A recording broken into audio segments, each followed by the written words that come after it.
Class 8-এর কোষে দেখি 11 যে চ্যাপ্টারটা আছে শতকরা, সেই অঙ্কগুলো আমার দুটো ভিডিও দেওয়া আছে already, part 1 part 2।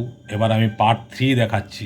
Part 3-তে question number 12, চিনির মূল্য 20% বেড়ে গেছে, তাই চিনির মাসিক খরচ অপরিবর্তিত রাখতে চিনির মাসিক ব্যবহারের পরিমাণ শতকরা কত কম করতে হবে সেটা হচ্ছে আমরা হিসাব করে দেখি। তাহলে আমাদের প্রথম কাজ হবে একটু ত্রৈরাসিক পদ্ধতির মতো যদি আমরা করি সহজ হবে জিনিসটা। প্রথমে লিখব হচ্ছে চিনির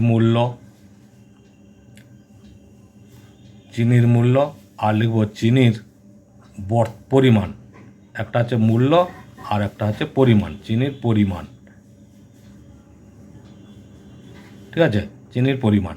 তাহলে চিনির মূল্য 20% বেড়েছে, তাহলে 100 প্লাস 20 সমান হচ্ছে 120।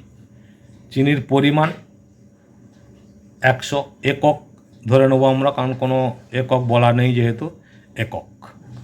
এবার চিনির মূল্য যদি আমাদের যা ছিল অপরিবর্তিত রাখতে হয় তাহলে 100, এপাশে তাহলে এক্স। তাহলে এখানে সম্পর্ক এই দুটোর মধ্যে সরল সম্পর্ক হবে। তাহলে আমরা অতএব লিখতে পারি এইটার সঙ্গে এইটার সম্পর্ক হচ্ছে সরল। ঠিক আছে, তাহলে আমরা এখানে লিখতে পারি 100/x ইজিক্যাল টু 120/100। এবার কোনাকুনি গুণ করব, 120 ইন্টু এক্স সমান কত হবে 100 ইন্টু 100। তাহলে এক্স ইজিক্যাল টু কত হবে, এক্স ইজিক্যাল টু 100 ইন্টু 100/120। ঠিক আছে, এটাকে আমরা একটু কাটাকুটি করে নেব। প্রথমে একটা শূন্য একটা শূন্য, 4 3 12, 4 25 100, আর তো কাটছে না, তাহলে কত হচ্ছে 25 10 250/3, এইটা একক হচ্ছে। ঠিক আছে, 250/3 একক। এবার বলেছে চিনির পরিমাণ ব্যবহারের পরিমাণ শতকরা কমাতে হবে, তাহলে চিনির মাসিক ব্যবহার আমাকে কমাতে হবে। তাহলে লিখব আমরা অতএব চিনির মাসিক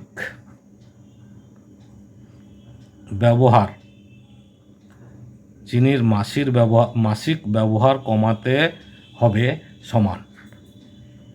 সমান চিনি আগে ছিল 100, এখন কত হয়েছে 250/3। তাহলে এইটা যদি আমরা বিয়োগ করি তাহলে কত হবে, লসাগু করব আমরা, লসাগু করলে কত হবে 3, 3 1 আছে, 1 1 3 3, 100 ইন্টু 3, তার মানে 300 মাইনাস 3 1 3 যা আছে 250। তাহলে কত হচ্ছে, বিয়োগ করলে 50/3, 300 থেকে 250 বাদ 50/3। এটাকে মিক্স ফ্র্যাকশান করব আমরা। এই যে 50কে 3 দিয়ে যদি ভাগ করি, 3 1 3, 2 0, 3 6 18, 2। তাহলে এইভাবে আমরা পূর্ণ সংখ্যাটা লিখি। তাহলে কত লিখব 16/2/3%। এত পার্সেন্ট আমাকে কমাতে হবে। এত পার্সেন্ট কমালে তাহলে কিন্তু এই যে এত পার্সেন্ট কমালে তাহলে আগের পরিমাণের সঙ্গে এখনকার পরিমাণ ঠিক থাকবে। ওকে, এটা হচ্ছে কোশ্চেন নম্বর 12। এবার কোশ্চেন নম্বর 13 দেখো। কোশ্চেন নম্বর 13 বলেছে জল জমে বরফে পরিণত হলে আয়তন 10% বৃদ্ধি পায়। ওই বরফ গলে জল হলে আয়তন শতকরা কত হ্রাস পাবে হিসাব করি। এখানে এটাকেও ঠিক একইভাবে বরফের আয়তন, বরফ গলে জল হয়েছে, বরফের আয়তন আর হচ্ছে জলের আয়তন, আমরা দুটো টেবিল করলাম, বরফের আয়তন আর হচ্ছে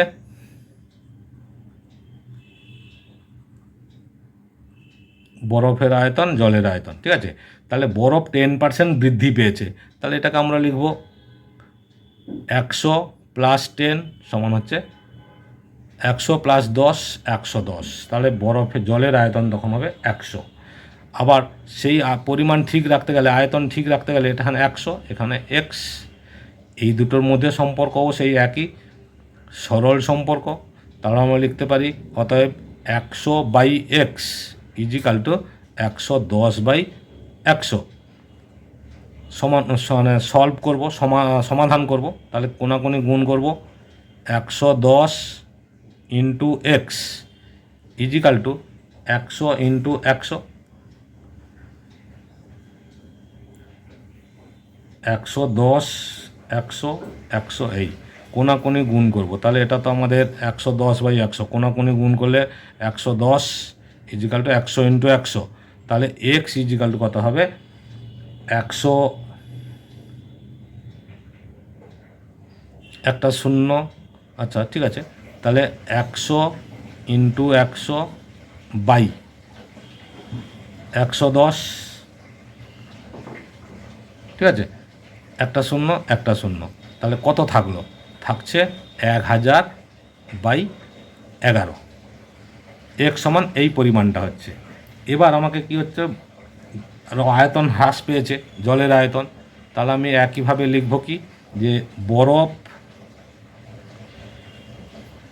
গলে জল হলে, বরফ গলে জল হলে আয়তন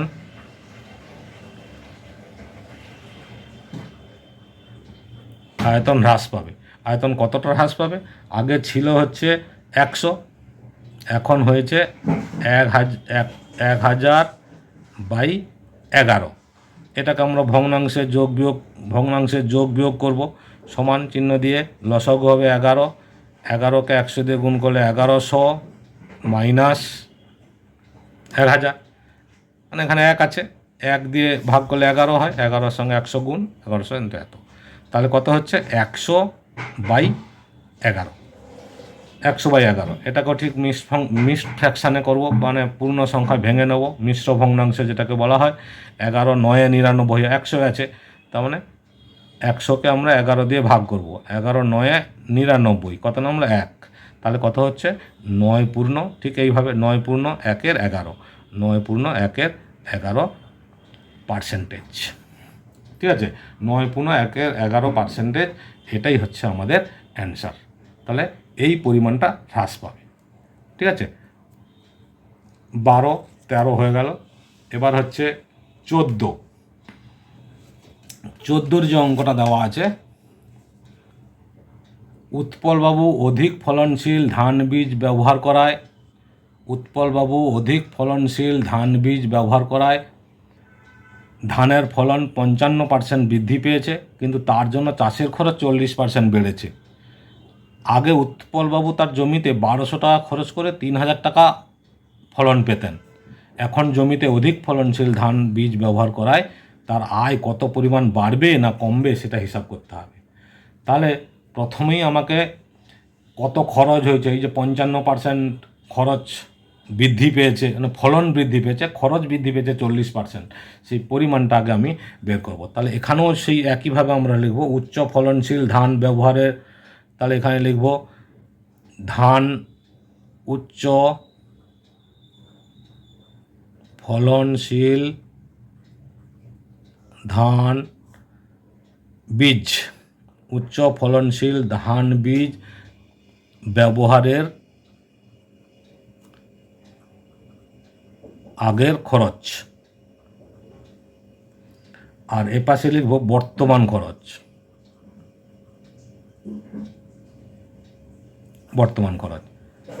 তাহলে আগে আমাদের খরচ হতো 100 টাকা, বর্তমান সেটা খরচ হচ্ছে 100 প্লাস 40% বেড়েছে, 100 প্লাস 40 সমান হচ্ছে 140।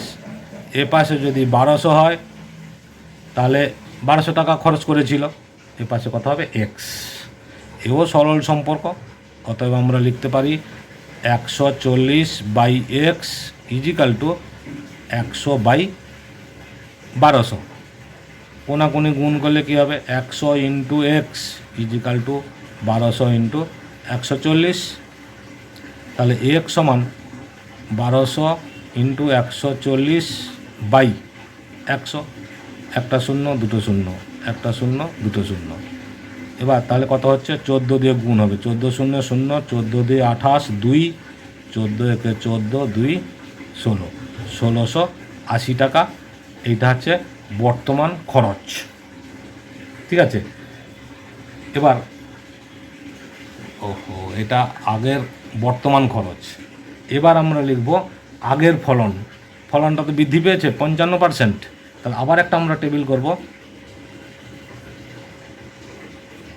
আগের ফলন, আর এখানে লিখব বর্তমান ফলন। ঠিক আছে, আগের ফলন ছিল 100, বর্তমানে সেটা বেড়ে কত হয়েছে 100 প্লাস 55, তাহলে কত হলো 155। এখন আগে খরচ হতো, আগে ফলন হতো 3000 টাকা, তাহলে এখন কত টাকার ফলন হবে, সেই ফলনটা, বর্তমান ফলনটা কত হচ্ছে সেটা আমি আগে বের করে নেব।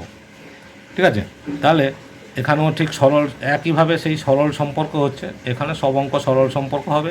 অথবা আমরা লিখব 155/x সমান হচ্ছে 100/3000। তাহলে কোনাকুনি গুণ করলে 100 ইন্টু এক্স সমান হচ্ছে 155 ইন্টু 3000। ওকে, তাহলে এক্স সমান কত হবে 155 ইন্টু 3000/100। দুটো শূন্য কাটলাম, দুটো শূন্য কাটলাম। তাহলে এবার এটা গুণ করলে 30 দিয়ে গুণ করতে হবে, তার মানে একটা শূন্য প্রথমে বসবে। 3 5 15, 5 হাতে 1, 3 5 15কে 16, 6 হাতে 1, 3 একে 3, 4, তাহলে 4650 টাকা বর্তমান ফলন পাচ্ছি আমরা। তাহলে খরচ করেছি 1680 টাকা, ফলন পেয়েছি 4650 টাকা।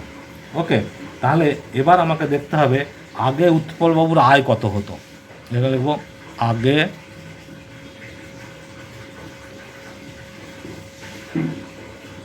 আয় হতো, যে আগে তো ফলন পেয়েছি 3000 টাকার, আর খরচ ছিল 1200 টাকা। খরচ 1200 টাকা, কারণ 1200 টাকা খরচ করে 3000 টাকার ফলন পেয়েছিল। তাহলে 3000 টাকা মাইনাস 1200 টাকা, তাহলে কত হলো 1800 টাকা। তাহলে 1800 টাকা তার আগে আয় হতো। এখন আয় কত হচ্ছে,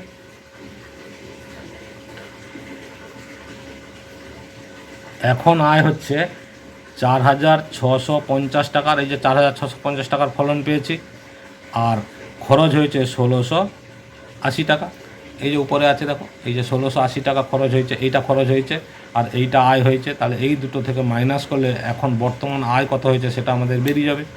তাহলে এইটা বিয়োগ করলে কত হচ্ছে 0, 15 থেকে 8 গেলে 7, এখানে রইল 5, 15, 15 থেকে 6 গেলে 9, 3, 3 থেকে 1 গেলে 2, 2970 টাকা। 2970 টাকা এখন আয় হচ্ছে। তাহলে আগে আয় হচ্ছিল 1800 টাকা, এখন হয়েছে 2970 টাকা। স্বাভাবিকভাবে এখন আয়টা বেড়েছে। ঠিক আছে, তাহলে আয় বেশি হয়েছে। কতটা আয় হয়েছে, অতএব আয় বেশি হয় সমান এই যে 2970 টাকা, তা থেকে বাদ যাবে আগে আয় হয়েছিল 1800 টাকা, এখন তো বেশি আয় হয়েছে। কত বেশি আয় হয়েছে, 2970 থেকে 1800 টাকা বাদ দেবো। তাহলে একটা 0, 7, 9 থেকে 8 বাদ দিলে 1, 2 থেকে 1 বাদ দিলে 1, তাহলে 1170 টাকা এখন বেশি আয় হচ্ছে। এটাই হচ্ছে অ্যান্সার। তাহলে উচ্চ ফলনশীল ধান চাষ করায় আয়টা এতটা বেড়েছে। ঠিক আছে, তাহলে এটা হচ্ছে কোশ্চেন নম্বর কত হলো 14। ঠিক আছে, এবার যেটা আমরা করব কোশ্চেন নম্বর 15। এই দেখো কোশ্চেন নম্বর 15। একটি বিধানসভায় সভা কেন্দ্রের ভোটারদের 80% ভোট দিয়েছে। বিজয়ী প্রার্থী প্রদত্ত ভোটের 65% ভোট পেয়ে নির্বাচিত হয়েছেন। তিনি মোট ভোটের শতকরা কত ভোট পেয়েছেন হিসাব করি। ঠিক আছে, তাহলে আমরা হিসাব করব সেটা কিভাবে। তাহলে মোট 80% ভোটার ভোট দিয়েছে, তাহলে আমরা প্রথমেই লিখব মোট ভোটার, ধরে নেব, ধরি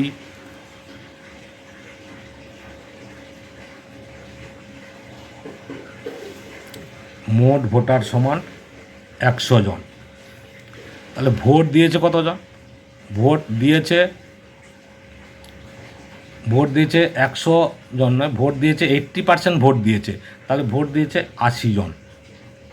ঠিক আছে। এবার বিজয়ী প্রার্থী ভোট পেয়েছে 60%, তাহলে লিখব বিজয়ী প্রার্থী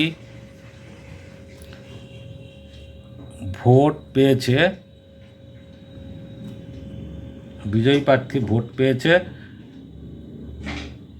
65% পেয়ে জয়ী হয়েছে, 65% ভোট পেয়েছে, ঠিক আছে।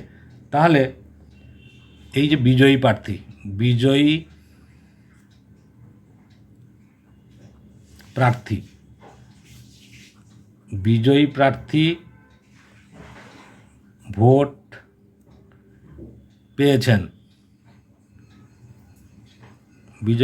ভোট পেয়েছেন, কত ভোট পেয়েছে? 80 জনের মধ্যে 65%, তাহলে 80 × 65/100, একটা জিরো কেটে গেল, 5 2 10, 5 13 65, 2 4 8, তাহলে কত হলো? 13 4 52, তার মানে 52 জনের ভোট পেয়েছে, মানে 52 জন। তাহলে অতএব 100 জনের মধ্যে 100 জনের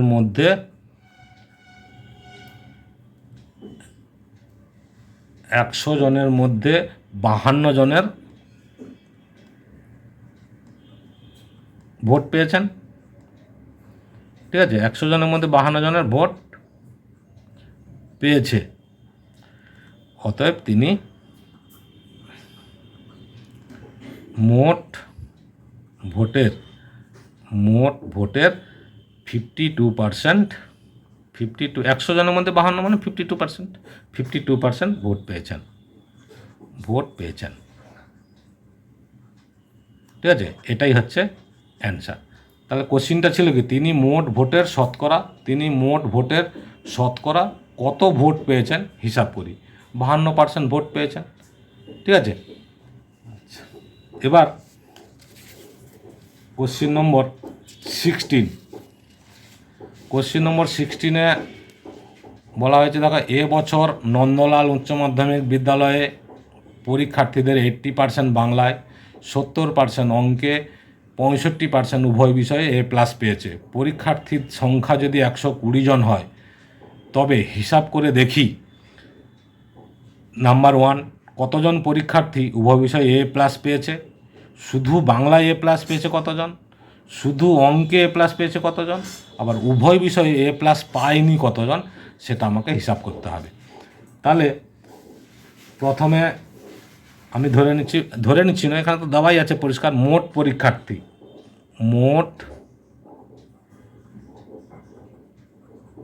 120 জন, ঠিক আছে। তাহলে উভয় বিষয়ে A+ পেয়েছে কত? 65%। কোশ্চিন নম্বর 1, উভয় বিষয়ে A+ পেয়েছে, এই যে উভয় বিষয়ে A+ পেয়েছে কত? এখানে পরিষ্কার বলাই আছে, উভয় বিষয়ে A+ পেয়েছে 65%, এই যে 65%। তাহলে উভয় বিষয়ে A+ পেয়েছে 65%, 120 জন, তার 65%, তার মানে 65/100, একটা শূন্য, 5 2 10, 5 13 65, 2 6 12, তাহলে কত হলো? 13 6 78 জন। তাহলে এটা কিন্তু আমাদের একটা উত্তর হয়ে গেল, উভয় বিষয়ে কতজন A+ পেয়েছে, এটা উত্তর। এবার নাম্বার 2 বলেছে যে মোট পরীক্ষার্থী তো আমাদের 120 জন আছেই, শুধু বাংলায় A+ পেয়েছে, শুধু বাংলায় A+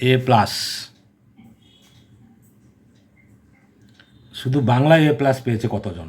তাহলে বাংলায় বলেছে 85% বাংলায়, এই যে দেখো, প্রথমে পরীক্ষার্থীদের 85% বাংলায় বলেছে, আর উভয় বিষয়ে পেয়েছে 65, তাহলে 85 -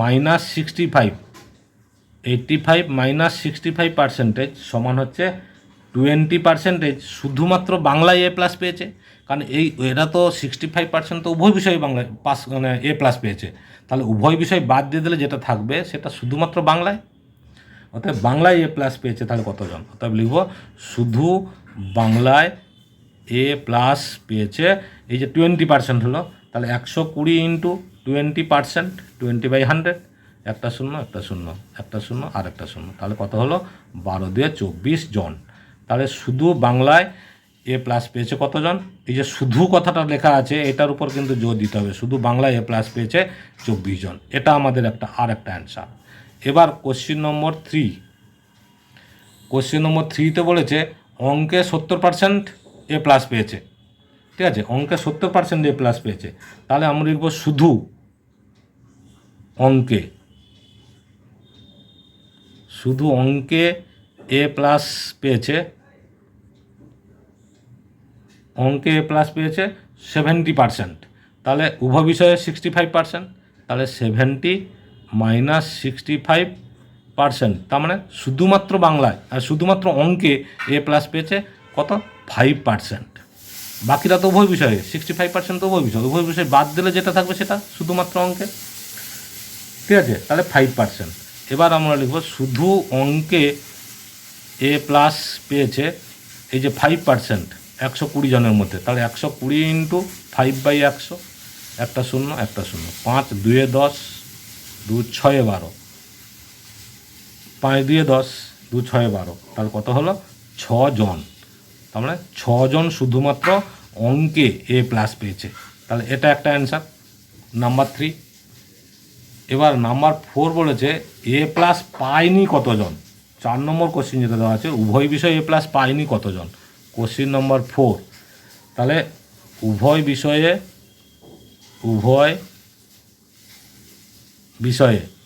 এ প্লাস, উভয় বিষয়ে এ প্লাস পায়নি কতজন সেটা আগে বার করব। দেখো 100 মাইনাস 65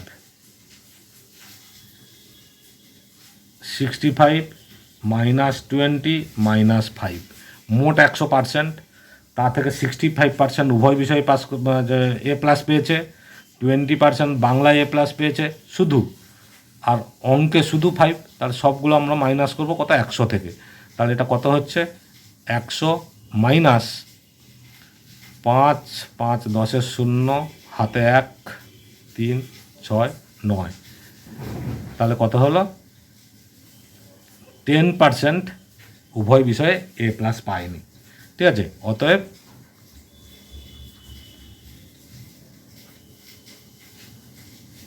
উভয় বিষয়ে এ প্লাস পায়নি 120 জন মোট, তার 10% এ প্লাস পায়নি, তাহলে 120 ইন্টু 10/100, একটা শূন্য দুটো শূন্য কাটলাম নিচে, উপরে দুটো শূন্য কাটলাম, তাহলে কত হলো 12 জন, তাহলে উভয় বিষয়ে প্লাস পায়নি 12 জন, এটা একটা অ্যান্সার। তারপরে শুধু অঙ্কে এ প্লাস পেয়েছে দেখো এই যে 6 জন, শুধু বাংলায় এ প্লাস পেয়েছে 24 জন, আর উভয় বিষয়ে এ প্লাস পেয়েছে 78 জন, এটাই হচ্ছে আমাদের অঙ্ক, ঠিক আছে, আশা করছি তোমরা বুঝতে পেরেছ, বুঝতে কোনো অসুবিধা হয়নি নিশ্চয়ই, ভালো লাগলে লাইক কমেন্ট শেয়ার করো, সাবস্ক্রাইব করে রাখো, অল বটমে ক্লিক করলে আমার সমস্ত ভিডিও মানে অঙ্ক বইয়ের সমস্ত অঙ্কই কিন্তু তোমরা পেয়ে যাবে, ওকে।